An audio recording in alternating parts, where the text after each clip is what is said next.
ఆవిర్భవించింది. చిన్న ప్రశ్న అడుగుతాను. రాత్రి స్వప్నం వచ్చింది మీకు, ఎక్కడి నుంచి వచ్చింది చెప్పండి. ఎక్కడి నుంచి వచ్చేసింది? దానికి కొత్తగా ఉనికి లేదండి, మేలుకున్న వాడిలో అది ఉత్పన్నమైంది. వచ్చారా? కాబట్టి స్వప్నం యొక్క స్వరూపం ఏంటి?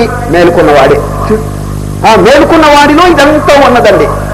అటువంటిప్పుడు వీడికి ద్వేషము రాగము దేనికి చెప్పండి? స్వప్నంలో ఎవరైనా ఇద్దరు కొట్టుకున్నారు అనుకోండి, మేలుకున్న తర్వాత కొట్టుకుంటాడా వాడు చెప్పండి? లేదు, మేలుకున్న తర్వాత స్వప్నంలో ఉన్న అందరూ తన స్వరూపమే అయిపోతారండి. ఇది సందర్భం వచ్చింది కాబట్టి చిన్న విషయం. ఎందుకంటే విరాట్ స్వరూపం విశ్వరూపాన్ని కనుక మనం చక్కగా అవగాహన చేసుకుంటే జీవితం అంతా పవిత్రం అయిపోతుందండి. ఇది ఒకరి మీద ద్వేషం కలగదు, బాధ చేయాలనే సంకల్పమే కలగదండి. ఇప్పుడు ఒకరిని బాధిస్తున్నాడంటే కారణం తెలిసిన గోడ కట్టుకున్నాడు చూడు.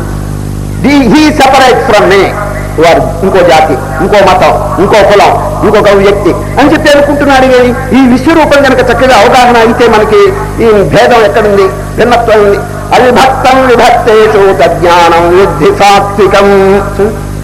Although you see diversity in the universe, there is unity. నేను ప్రతిరోజు కూడా ఈ మాల దృష్టాంతం చెప్తున్నాను. పుష్పాలు వేరుగా ఉన్నాయి కానీ దారం వేరుగా లేదు.